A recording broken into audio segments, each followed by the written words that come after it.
Our next guest is Mike Lawler, an assemblyman from New York who is now going to be going toe to toe with a big Democrat.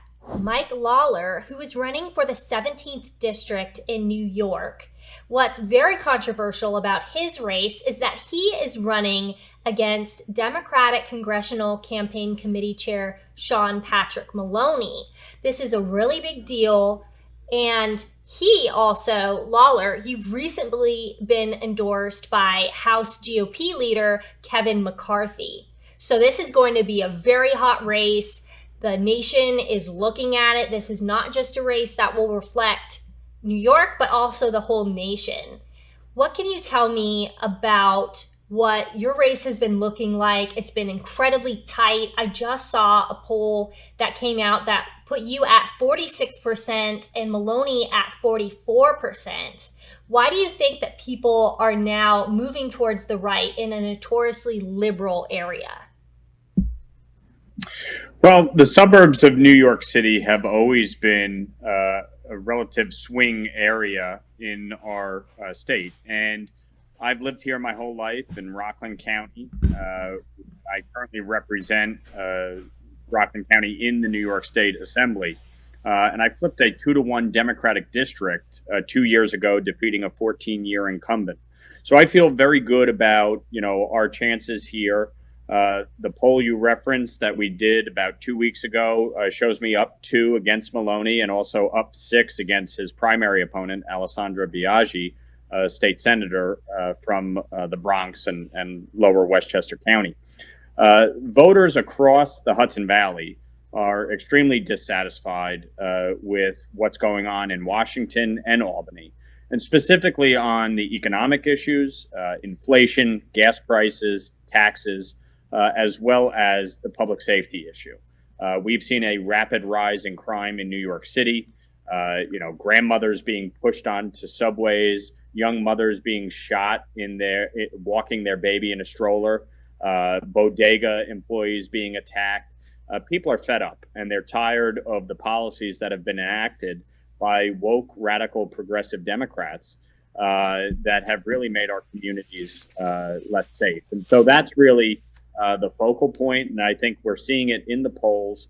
People are shifting away from Democrats. They want balance. They want common sense restored at every level of government, and that's what I'm running on. To continue a little bit more looking at the Democratic policies in New York, there was a news piece that came out yesterday about a congestion pricing plan in New York, where there will be taxing of suburban commuters to travel into the city.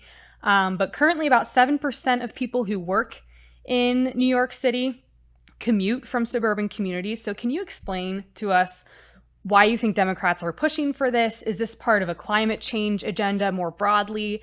And what is your specific plan for addressing this? Because this would be a pretty big tax on suburban communities. Well, this is nothing more than a policy to tax suburban commuters and use that money to further their agenda. And, for me, representing a purely suburban community west of Hudson, where rail service is very limited, we do not have a one-seat ride into Manhattan. We have limited express rail service. And we pay about $50 million more in taxes to the MTA than services we are receiving. And so this is nothing more than a money grab that is designed to hurt suburban commuters. And I am adamantly opposed to this. I put in legislation a year and a half ago to repeal congestion pricing outright and eliminate it. The fact is that this money will not be used to increase investments in Rockland County and west of Hudson rail service. It will be used to fund the MTA, which has been one of the most poorly run organizations in America. They are constantly running a deficit. They are constantly borrowing more money. And this is just another way for them to fill their coffers and misappropriate funds, which they have been doing for a very long time. So I am adamantly opposed to congestion pricing. I think anyone who is running for public office, especially outside of New York City, who supports congestion pricing, deserves to be removed from office because it is squarely designed to go after suburban commuters. I completely agree with that. And what the Democrats, their reasoning, I was looking it up. They said this is going to cause less pollution. And to me, that just seems more of the climate agenda, and that they are pushing for electric vehicles, just like in Biden's Inflation Reduction Act. It's not really that. They introduced Green New Deal policies. Is this what the Democrats are trying to enact in New York City? And what do you think congestion pricing would look like if it were enacted at a federal level? Well, absolutely. There's no question that this is in furtherance of a bigger agenda.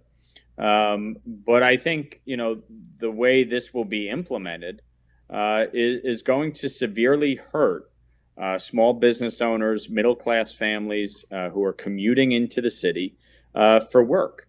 And, when you're talking about adding on $9 to $23 as a fee per entrance into Lower Manhattan, after already having to pay to cross over the George Washington Bridge or the tunnels coming across the Hudson River, it's a major problem. And I think it's something that, certainly nationally, Democrats are going to be looking to see how this is implemented and how they may be able to implement it nationwide. I mean, Pete Buttigieg talked about, taxing people on their mileage used. So they are looking at every which way to help fund their radical Green New Deal and implement parts of it in pieces of legislation. Sean Patrick Maloney proudly states that he was an original co-sponsor of the Green New Deal, along with Alexandria Ocasio-Cortez. This is not a policy that, middle-class families across New York State and across the country can afford. And at a time when we're seeing gas prices, over $5 on the national average, at a time when inflation is at 9.1%, the highest in over 40 years, New York taxpayers and middle-class families across the country cannot afford this, and it needs to be stopped dead in its tracks. This has been a great interview, and we hope that we can have you back on sometime before the general election, or even more hopefully after, when you win. Absolutely. Look forward to it. Thank you so much for having me. Thank you. Tell us how you ended up in Arizona.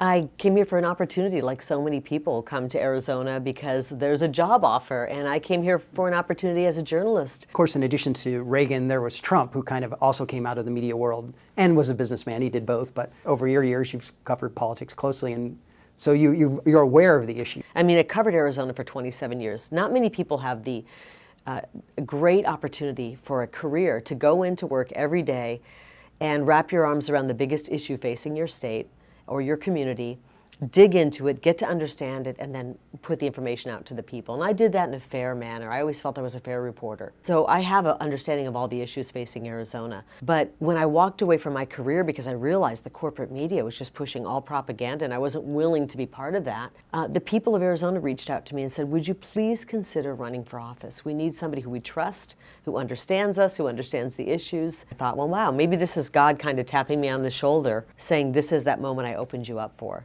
Because right now, he who controls the information controls the people. And the people controlling our information are lying to the American people. And we need somebody who's been in that world of media, who can tell people what's really going on. And I always say, turn it off. If you're watching the mainstream corporate media, turn it off. They are lying to you. They're trying to divide us. They're trying to hurt this country. And people are waking up to it, thank God. And we're winning. And I believe we're going to win this and turn Arizona around. And I know that because we've got the swamp creatures coming out of the woodwork trying to get us. And they are panicked. They don't want to let go of the power they've had, the control they've had of Arizona for a generation. 40, 50 years they've been in control. And they're scared to death about we the people taking back our government. But it's going to happen. And the left, recognizing how powerful that love of country is, ended up spinning around and trying to make it look like if you are patriotic, you're a racist. And they pushed all that. If you like Trump, you're a racist. And they've been pushing that for 4, 5, 6, 7 years. And Americans are done with that. They now know we're not going to sit back and allow the left to try to scare us, kowtow us down into a situation where we let our country go because we're afraid to stand up because we might be called a name. So, and I heard you speak on the campaign trail a couple times where you talk about the border and you say, I mean, that's one of the top issues here in Arizona. I heard you last night in a clip saying, we've got to declare an invasion basically and then take very aggressive steps to address this. Well, the Constitution gives us the remedy for what's happening on the border. We have an invasion. If you've been down there, you recognize it. If you've been following the story even remotely, you recognize we have an invasion. And we got to call it what it is, and that allows us to basically kick in our inherent rights under Article 1, Section 10 to protect our own people from an invasion. And that's what we're going to do on day one. Any closing thoughts of your vision for Arizona? Or your... Well, I'm going to go back to where I started, which is the Midwest, a family of 9. I'm the youngest. We had 8 girls and 1 boy, and I was raised with a good work ethic. My father was a public school teacher. He taught history and government, and a football coach. My mother was a nurse. And we had to work for everything we had. And we need to get back that working spirit, that work ethic in America, because we've got a lot of work to do to clean up the mess. And I can't sit back and watch these career politicians, these lobbyists, these lawyers who typically get into office and they only care about their special interests and their donor class. So I'm stepping forward using my God-given talents to try to help save Arizona. And I ask everybody to get out there and vote like your lives depend on it. We're at a crossroads. Are we going to go back to the old McCain mafia, McCain machine running the show, where we the people get nothing and no representation, or are we going to be America first, Arizona first, and truly have our best days ahead of us? Got some work to do to dig out, but we have our best days ahead of us. Okay, well, we'd like to thank Kari Lake. It's been a pleasure talking to you. Good luck.